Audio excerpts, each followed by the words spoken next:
Terima kasih. Nama saya Handoko. Hari ini saya akan sharing tentang sesuatu yang sangat penting menurut saya, sebuah literasi branding yang mungkin kita harus semakin paham karena sekarang ini adalah kebangkitan brand lokal. Jadi kita harus semakin paham dengan potensi-potensi brand lokal. Nah, hari ini saya kasih judul Local, Indigenous, dan Traceability yang saya hubungkan dengan O2O, jadi dari offline ke online. Karena kita harus pandai sekarang ini membangun conversation yang berawal dari lokalitas, tapi juga punya impact yang cukup besar, yaitu impact di dunia digital. Nah, seperti yang kita tahu, saya belajar dari kopi, saya bagian dari filosofi kopi, cukup lama saya belajar dari konsumen kopi. Yang menarik dari konsumen kopi yang saya amati sekitar 5 tahun yang lalu, yaitu conscious consumers. Konsumen hari ini, terutama anak-anak muda, semakin sadar yang namanya traceability. Sadar sekali bagaimana mereka mengkonsumsi dengan baik kopinya. Mereka pengen tahu yang namanya petani. Mereka pengen tahu profil kopi yang dikonsumsi. Dan mereka juga pengen tahu roasterinya di mana gitu ya. Jadi ini menjadikan hal yang sangat menarik dan sebenarnya conscious consumers ini terjadi tidak hanya di kopi. Yang saya amati juga terjadi di fashion. Kesadaran konsumen sangat baik untuk memahami apa yang dikenakan, apa yang dipakai, narasinya seperti apa, tanggung jawab sosialnya seperti apa gitu ya. Teman-teman saya desainer juga merespons ini. Nah, jadi conscious consumers gimana pun juga harus menjadi pertimbangan ketika kita membangun brand. Dan ini bagi saya adalah sebuah fenomena menarik bagi pelaku brand untuk mengembangkan berdasarkan dari kekuatan-kekuatan yang kita pahami, yaitu kekuatan dari konsumen. Nah, kalau kita bicara tentang lokal atau lokalitas, kenapa sih saya sering bicara tentang lokalitas, local is the new global, locality itu adalah the future, segala macam. Karena saya sangat paham dan sangat yakin yang saya sebut dengan cultural relevance. Jadi keterkaitan kultural itu semakin penting gitu ya. Mungkin kita lompat ke negara lain. Kenapa? Misalnya fenomena K-pop gitu ya, atau katakanlah juga di Thailand juga muncul, atau di Jepang dengan Cool Japan-nya. Itu sebenarnya kebangkitan lokalitas. Dan lokalitas itu semakin luar biasa ketika kita punya cultural yang sangat kuat. Dan Indonesia sebenarnya memiliki cultural yang sangat kaya. Makanya saya sebut di sini sebagai creative capital. Kita punya modal kreatif yang sangat kuat. Tadi saya sudah menyinggung soal kopi. Saya, Ciko, Rio, Angga juga sudah mengembangkan filosofi kopi. Cultural relevance-nya atau creative capital-nya adalah kopi itu sendiri. Conversation tentang kopi itu sangat kuat. Jadi sebenarnya brand-brand lokal kita harus punya literasi yang kuat terhadap kultur. Which is itu saya anggap sebagai konten. Nah, seperti event hari ini saya senang sekali diundang di konten Jakarta gitu ya, atau event-event yang memang masa depan adalah konten. Ada yang bilang konten is the king gitu ya. Jadi konten ini sebagai creative capital kita. Dan ini kita tarik menjadi sebuah business model. Nanti saya akan cerita tentang case-case tadi yang lain seperti M-Block dan Kebun Ide juga. Jadi dari konten atau creative capital ke business model, kita harus pandai membangun business model dan akhirnya kita mengembangkan ke ekosistem. Ini satu hal yang menurut saya harus saya highlight. Nah, berikutnya adalah online to offline atau offline to online. Kenapa? Karena kita jangan lupa ketika kita membangun offline, ketika membangun narasi, kita memiliki tempat, kita juga harus memikirkan online-nya. Atau sebaliknya, ketika kita membangun online, kita juga harus memikirkan offline-nya. Karena sekarang ini zamannya adalah zaman experience, zaman ketika orang harus merasakan, bisa memegang, bisa mencium juga gitu. Dan ini sebenarnya memperkuat bahwa dua-duanya sangat penting, makanya saya sebut sebagai O2O. Dan ini sebenarnya sesuatu yang harus kita pelajari. saya pun juga tidak bisa dibilang sebagai orang yang sangat ahli. Saya tiap hari harus belajar dan kita semua harus belajar karena memang perkembangannya sangat cepat, sangat dinamis, dan memang harus kita tekuni terus gitu. Nah, seperti kita tahu, portfolio filosofi kopi sebagai contoh, kita ada di Makassar, ada di Jogja, ada di Melawai, terus juga ada di Semarang, dan ada di kantor pusat. Itu pure pengalaman offline. Tapi jangan lupa, ini muncul dari film, which is filmnya film layar lebar gitu ya, sebuah narasi yang sangat kuat dari novelnya Mbak Dewi. Jadi kita berkolaborasi dengan Dewi Lestari, merealisasikan cerita itu dalam bentuk experience. Kita syutingnya di Melawai, syutingnya di Jogja gitu ya, dan itu menjadi hal yang sangat menarik. Dan akhirnya mungkin teman-teman tidak terbayang bahwa akhirnya kita jualan sepeda. Jadi bayangkan dari kopi ke sepeda, itu sebenarnya sesuatu yang sangat jauh dalam konteks kalau kita berpikirnya sangat literal gitu ya, sangat sempit gitu. Tapi itu mungkin. Saya ibaratkan ketika sama gitu kasus internasional mungkin lebih mudah kita membayangkannya, misalnya kayak Disney gitu, dia bisa menjadi amusement park gitu ya misalnya, bisa menjadi aparel, bisa menjadi cruise gitu ya, padahal dia dari komik. Jadi ini sebenarnya bukan praktek yang luar biasa ketika filosofi kopi bisa dalam tanda petik jualan sepeda. Dan ini sangat luar biasa ketika sepeda ini dirilis oleh Ciko, 1.500 langsung ludes gitu ya, sama seperti sepatu yang saya pakai, sepatu Kompas. Fenomena yang sangat menarik, dan kita bikin yang kedua, Ciko dan Rio bikin yang kedua juga ludes gitu. Dan kalau kita bayangkan yang lain adalah kolaborasi yang dibikin oleh filosofi kopi itu sangat excited ya, sangat seru gitu ya, dengan petani. Kita memproduce produk-produk kopi langsung dari petani, kita bikin aparel berkolaborasi dengan artis-artis independen gitu ya, seperti yang baju saya kenakan ini. Jadi sebenarnya konten itu menjadi sangat luar biasa ketika kita kelola dengan baik, dan akhirnya secara tak terduga saya pun juga kaget ketika tidak hanya cup kopi tapi ternyata jualan sepeda. Jadi ini sebuah disiplin yang menurut saya sangat menarik gitu. Nah, kenapa ini bisa terjadi? Saya mungkin sedikit bercerita tentang saya sendiri. Saya terus terang tadinya bukan orang yang suka bertani ya, katakanlah gitu ya.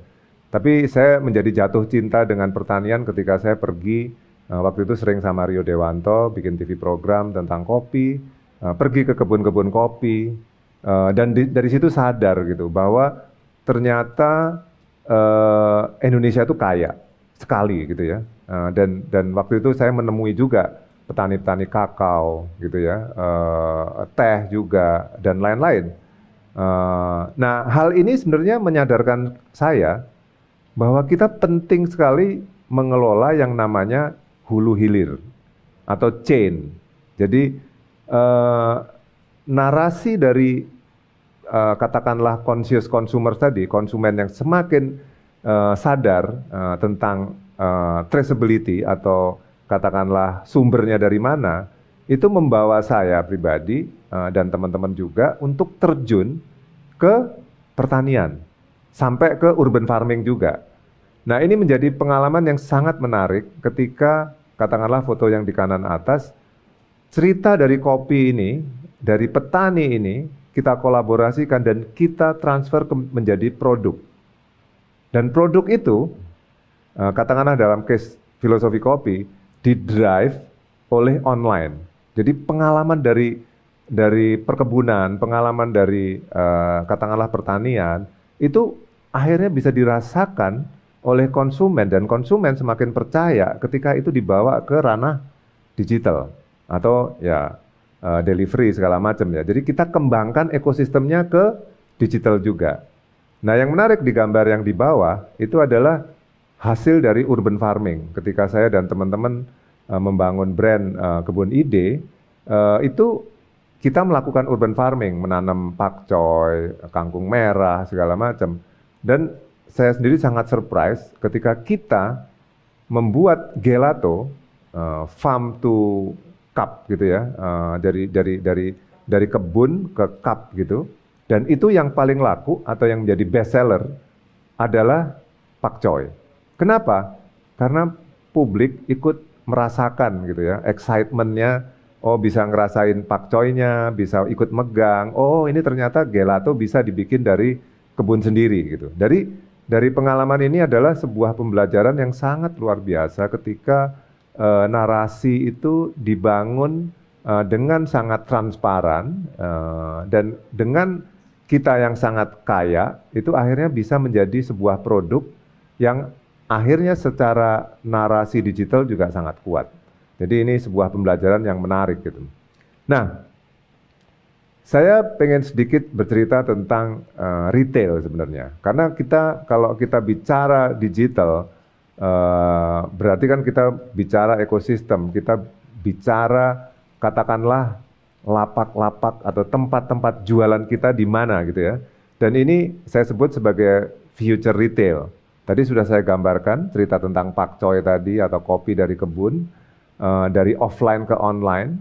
Nah, yang menarik sekarang ini kita nggak bisa lagi eksklusif, kita nggak bisa lagi tidak transparan. Jadi inclusivity itu menjadi keharusan dan kolaborasi juga menjadi hal yang sangat lumrah gitu ya. Kayak tadi misalnya kalau contoh sepeda tadi adalah hasil kolaborasi atau co-creation antara filosofi kopi dengan elemen. Jadi kita tidak perlu merasa eksklusif atau semuanya dikerjakan sendiri. Kalaupun katakanlah kopi gitu ya, kita juga berkolaborasi dengan Classic Beans, dengan Wisang Kopi, roasterinya juga pihak lain gitu. Jadi ini sebenarnya menjadi sebuah katakanlah challenge baru yang justru seru gitu. Ketika kita inklusif, kolaboratif, melakukan banyak co-creation, terus juga istilah saya adalah engage participatory, karena kita mengengage partisipasi orang lain untuk berkarya. Saya masih ingat beberapa hari yang lalu Filosofi Kopi juga melaunch dengan Vape. Jadi kita bikin filosofi kartel. Jadi kita bikin semacam ya ala-ala seru gitu ya, secara filmis dibangun oleh Rio Dewanto dan itu menjadi excitement yang sangat menarik ketika antara vape dan kopi pun bisa dikolaborasikan. Dan yang terakhir adalah ada unsur empowering. Jadi kita dalam offline online, jangan lupa juga kita ada unsur kita bisa sebenarnya mengempowering pihak lain. Dan ini menjadi sangat menarik. Oke, berikutnya adalah ini sebuah insight yang kita sudah jalankan lebih dari setahun. Saya lompat sedikit ke M-Block. M-Block ini adalah sebuah gerakan sebenarnya, sebuah placemaking yang kami gagas berenam. Ada saya, ada almarhum Glenn Fredly, kami sangat kehilangan Bung Glenn, ada Mas Yakob, dia arsitek, ada Wendy Putranto, penggiat musik, ada Lance, dia adalah orang film, sekarang ketua pelaksana FFI, dan ada satu orang finance namanya Mas Mario. Kita sangat paham waktu itu bahwa cashless itu adalah sebuah tren. Jadi kita memberanikan diri untuk masuk ke cashless society, which is di M-Block, itu nggak bisa bayar pakai cash. Jadi kita cashless. Nah ini sebuah fenomena bagaimana kita mulai masuk ke ranah digital secara kultur, secara habit, secara ritual gitu ya. Jadi kita banyak bikin konten, ada konten-konten musik indie, di situ ada live house, kita memainkan musik-musik yang tidak boleh top 40, nggak boleh top 40 main di M-Block. Di live house-nya ada beberapa musisi lokal indie yang sangat keren-keren dan jumlahnya udah ratusan gitu ya, udah tampil di M-Block gitu, dan semuanya kerjasama, loket.com, cashless, segala macam, dan ini menjadi sebuah ekosistem dari berbisnis yang menurut saya secara brand itu menarik gitu. Jadi saya cerita sedikit tentang M-Block. M-Block ini adalah stand for M-nya adalah banyak, artinya ada music, ada meetings, ada meals, millennials, movie, movement, dan lain-lain ya. Dan jangan lupa ini tempatnya di Melawai, Blok M. Dan yang terakhir adalah money, karena at the end of the day kita bisnis. Jadi ini bagaimana menjadi roda bisnis yang baik, dan juga in the same time adalah ini asetnya Peruri. Ini bekas aset Peruri yang mangkrak yang akhirnya kita pakai. Jadi M-Block sendiri sebuah compound kreatif yang ada macam-macam. Di situ ada food beverage, kita memberdayakan produk-produk lokal, kita ada live house, dan hari ini kita akan berkembang menjadi lebih berani di M-Block Phase 2 ya, fase kedua, dengan kita menjalankan placemaking secara disiplin, bagaimana kita istilahnya Bung Glenn, bahwa kita M-Block ini bisa menarik gerbong kreatif macam-macam di situ, dan sangat terbukti apa yang dibilang Bung. Kita sudah masuk ke fase kedua, nanti akan buka di bulan Februari, kita buka grocery store. Kita akan buka market, namanya The Market. Kita akan bekerja sama dengan petani, nelayan, dan lain-lain.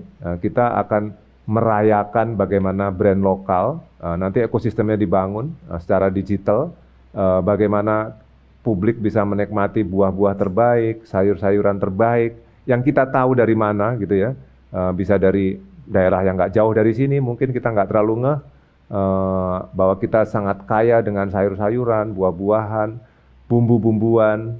Jadi ini sebenarnya mungkin tidak hanya grocery store, tapi ini adalah sebuah movement untuk memberdayakan produk-produk lokal.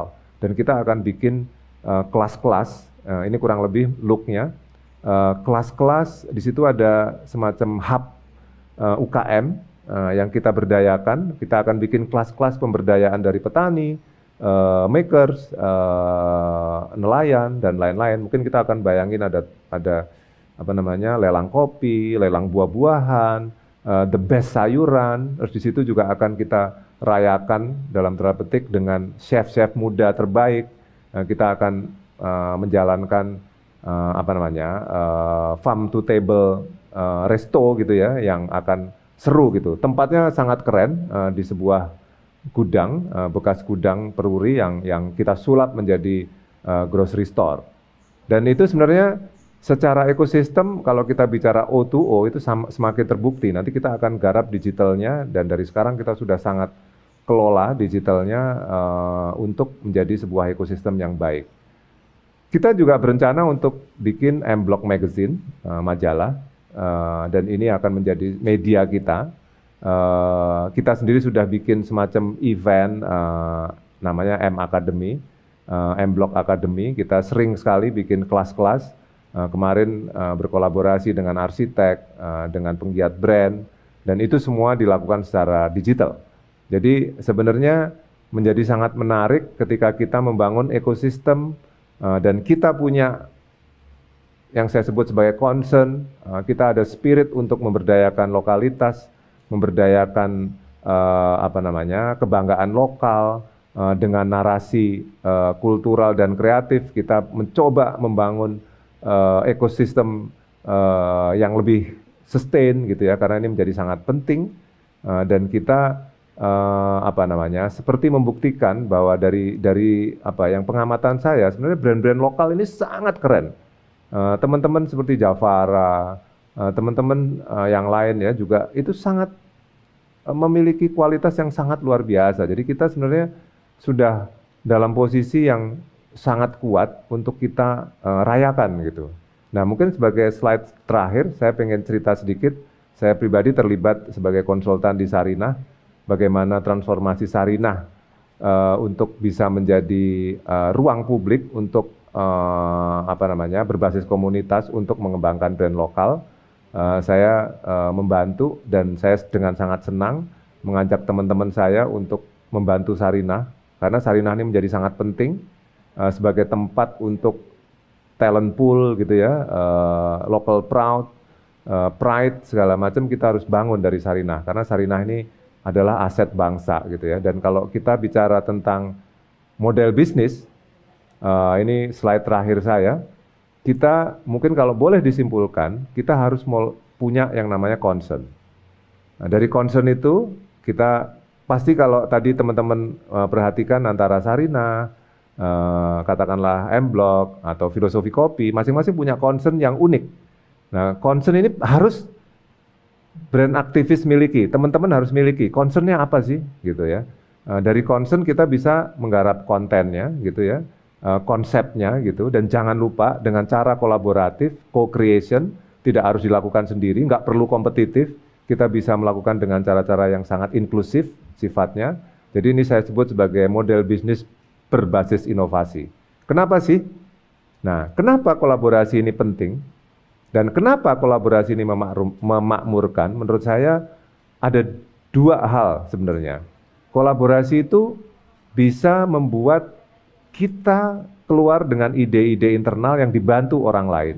Tapi juga bisa ide dari crowd, ide dari orang lain yang kita olah bersama, dan akhirnya kita monetizing, kita olah, dan akhirnya bisa menjadi aset bersama, kita bisa menjadi kemakmuran bersama gitu. Jadi lupakan kompetisi, saya selalu bilang, dan sekarang yuk kita berkolaborasi dan kita menjadi lebih makmur, lebih sustain, dan saya yakin Indonesia akan menjadi memiliki kultur kreatif yang sangat keren, prospeknya sangat baik gitu. Nah, kurang lebih itu dari saya. Sekali lagi terima kasih. Intinya yang mau saya sampaikan, yuk kita sadar membangun ekosistem, kita punya peluang yang sangat besar untuk mengembangkan brand, kita punya aset yang sangat banyak, kita punya kesuburan yang sangat luar biasa, dan harusnya teman-teman bisa melakukan, saya bisa melakukan, dan kita semua akan berjaya, Indonesia akan berjaya dalam konteks kreatif dan kultural. Terima kasih.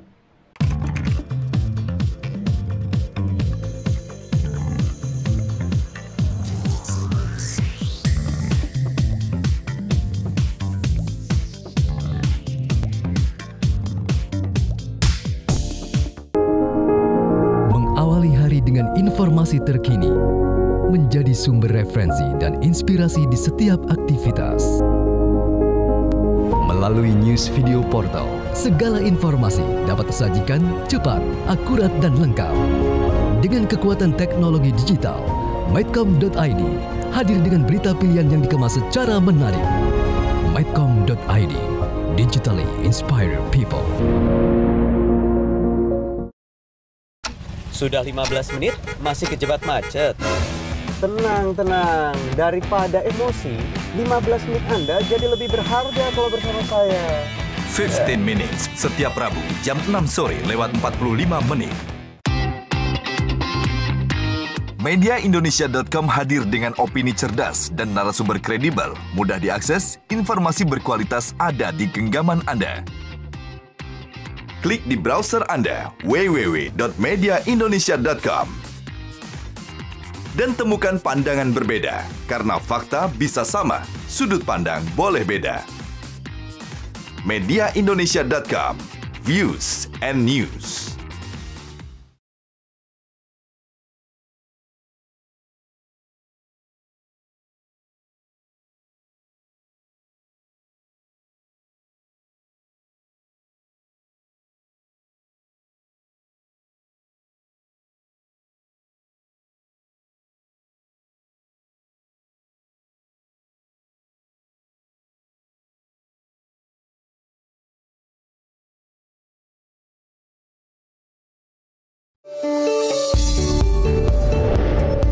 Dalam setiap denyut kota, saya selalu menjadi saksinya.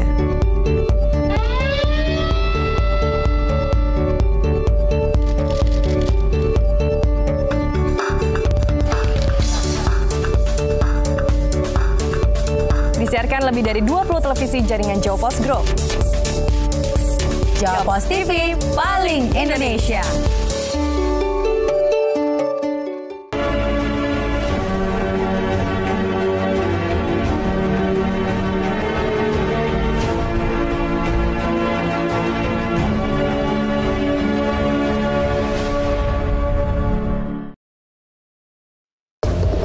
Kebebasan pers dan gelombang era digital menghadirkan ribuan bahkan jutaan informasi dan data setiap harinya.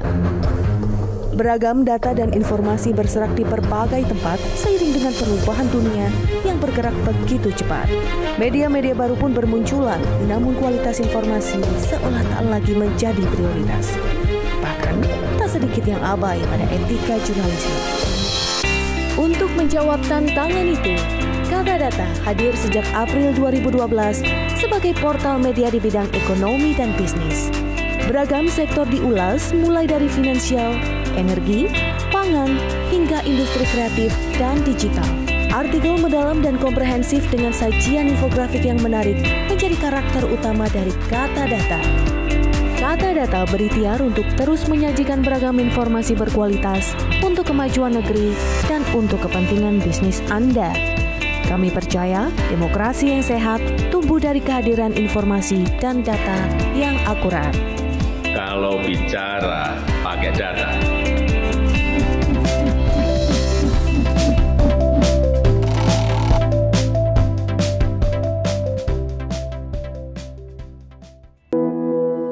Hidup terlalu pendek untuk membiarkan pemikiran-pemikiranmu, ide-idemu terdiam begitu saja.